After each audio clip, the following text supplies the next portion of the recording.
however far away, I will always love you, however long I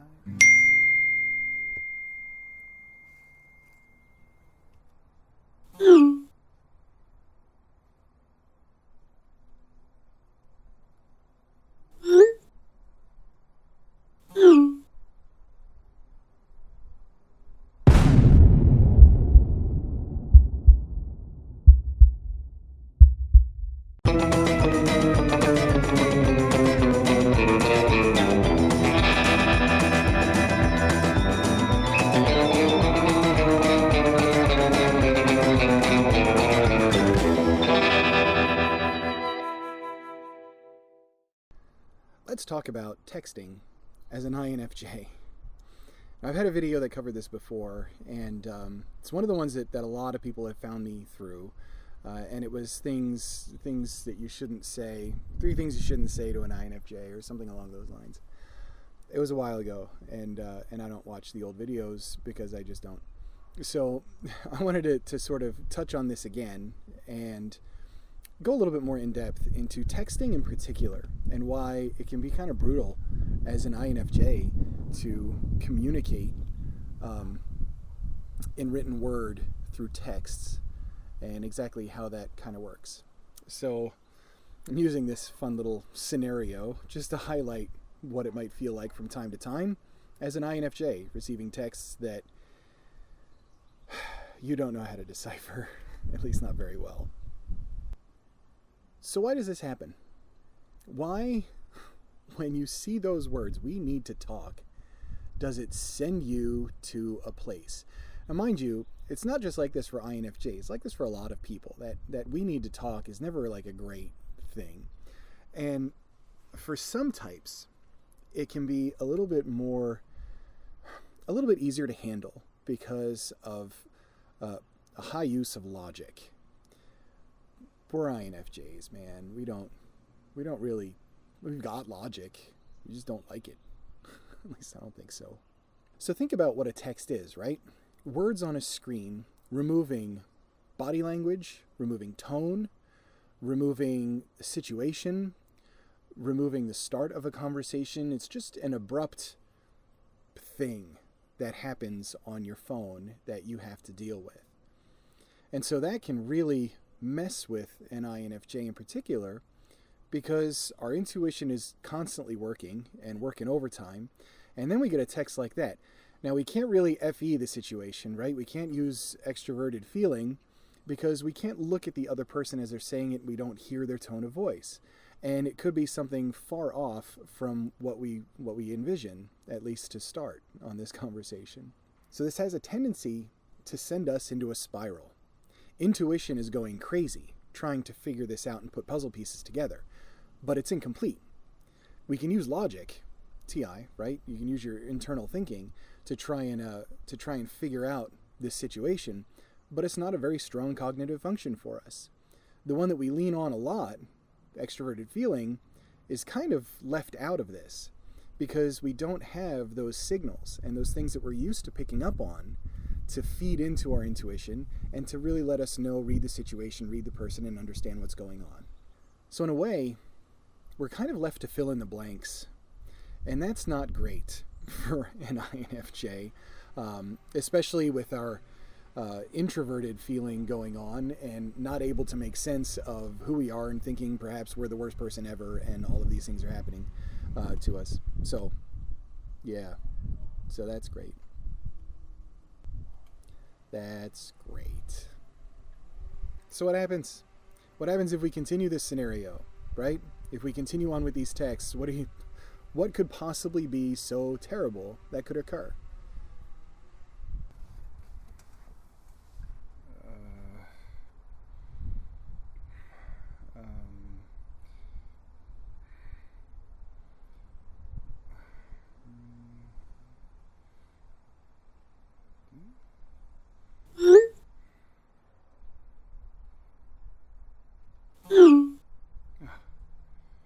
Okay. Whew.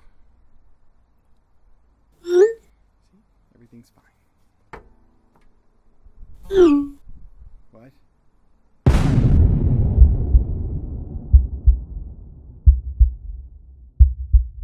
Does that round of text give you anxiety? I mean, it does for me, and I already know what's happening right now. Even just thinking about it, yeah, I don't like it. I don't really like that very much. So your NI, your intuition, and your internal thinking are spinning up, right? Here comes the loop. And it's going to start to go crazy, overthinking the situation. And you can't lean on FE. You can't lean on that extroverted feeling. You can't absorb that other person's emotions and body language and all those great things that you can really read as an INFJ to assess the situation and understand what's actually happening. And it makes it very, very difficult. And through text in particular, it's just especially if it's an emotional conversation, it's very, very difficult to navigate that as an INFJ. Because we can't just sit there and be like, shut up, get to the point. Because we don't want that person to feel bad, though sometimes if we know somebody well enough, sure, we'll do that. I've done that before. I don't want to hurt anybody's feelings, but at the same time, hey, I'm over here being destroyed, and it's fantastic. Thank you so much for texting me in this way. A lot of times, when I am texting with a friend of mine who's an INFJ, I'll tell them off the bat, like, listen, I'm not upset or anything like that. I'm fine. I just want to explain my point of view. And that little disclaimer in text goes a long way. It really does, because it immediately disarms the situation and it takes away that person filling in the blanks. So there are definitely ways to handle these texts and to be able to communicate in a good way, but not everybody does that. And people have different manner of speaking and a way of texting, and sometimes the shorter the shorthand, the worse it is, because you're interpreting things through a lens that's at times really unreliable, because the situation is rarely what you actually think it is. It's just a fact, people. You just got to get used to it. So how does this sort of thing end up, right? Where do we go from here? How is there an end to this particular scenario? And what is it usually like? This is what I think it's usually like.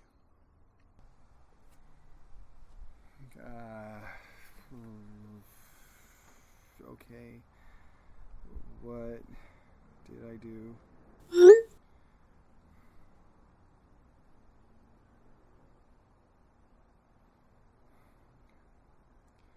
sorry.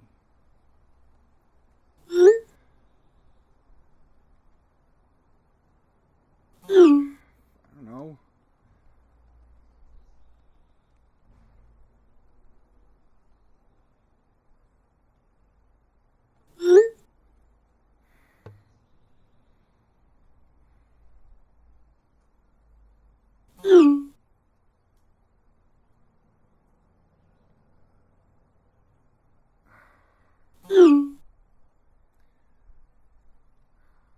Oh.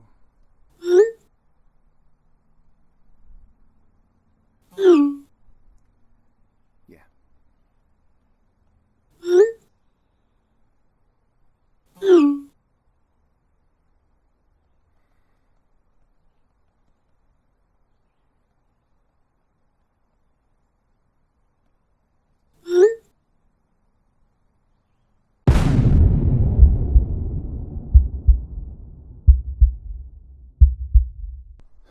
Almost always something totally innocent and totally...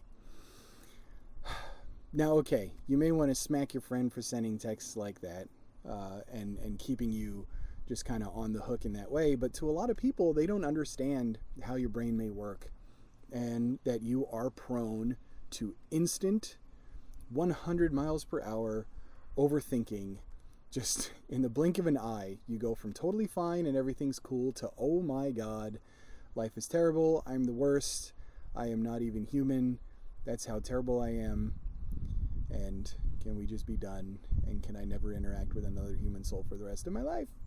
It's awesome. We all know that's ridiculous though, right?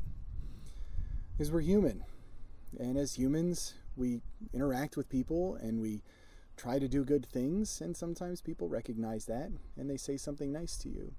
And I guess the point is to try and use your logic, right? Try and really lean on that internal thinking, that TI. And so when you do get a text and it starts to send you to that place, step back and really think, okay, look, what did I actually do? Did I do something terrible that warrants this reaction that I'm having in the pit of my stomach? Probably not. It's probably nothing like that at all. So relax, my sweet, sweet INFJ friend. Relax. Things are going to be okay. Try and ignore that negative voice that can sometimes be so loud. Believe me, I get it. My internal voice is brutal. It's brutal every day. It's just the way it goes. But we can... Surrounded by murder hornets, people.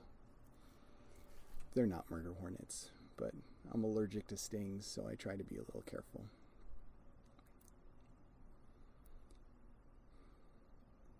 Just chill, you know? Chill out. Things aren't as bad as they are. That negative voice, try as hard as you can to push it aside. You are a good person and you do good things. And don't let that voice lead you into that spiral that we all love so much as part of our INFJing. I hope you enjoyed this video. I hope you got a little bit of wisdom out of it, or at least were somewhat entertained. And I will be seeing you very, very soon.